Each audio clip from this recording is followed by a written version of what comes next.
In Twilight Struggle, Iranian Hostage Crisis is a solid event for the USSR, and the US will have to be wary of it. It even has the potential to change the course of the game. Let's take a look at it today here on Legendary Tactics.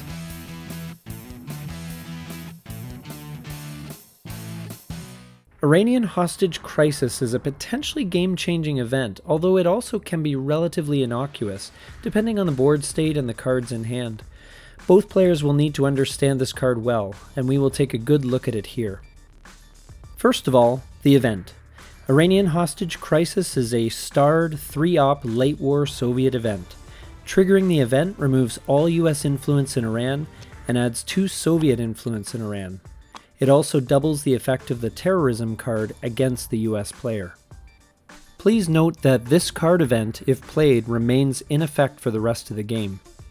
For the USSR, the effect of this card really depends on the circumstances when it turns up. If the US is in control of Iran, congratulations, Iran is now yours.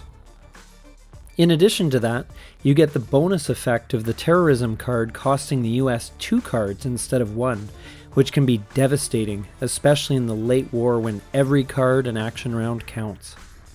The best thing that this card can provide you, if in hand, is security in knowing that you don't have to fight for Iran, if that is what is happening on the board. Let the unwary Americans coup or place influence there if they like. You can focus elsewhere and play this event at your leisure. If you already control Iran, the next best thing is having the terrorism card in hand. If you play this for the event, in this case, you will likely lock up Iran for the rest of the game, and then you can hit the US with the now enhanced terrorism event. While it's not worth carrying this card over turn to turn in hopes of getting the terrorism event in hand as a nasty surprise combo or anything, it is a nice little bonus if things come together.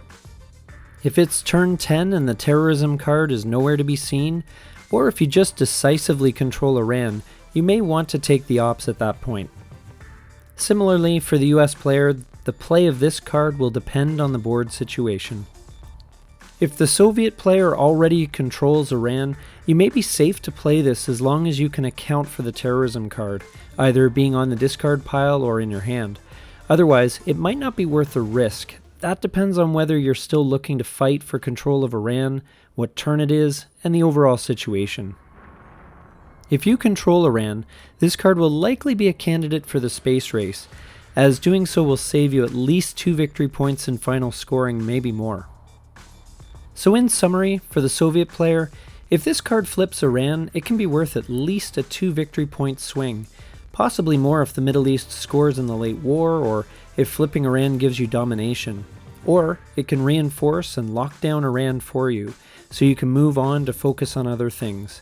And the additional bonus of giving you an enhanced effect on the terrorism card can be very impactful if the timing is right.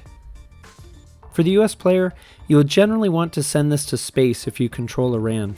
If you don't, you may want to run the risk of being hit with the double discard terrorism event if you can do enough with the 3 operations points to make it worthwhile.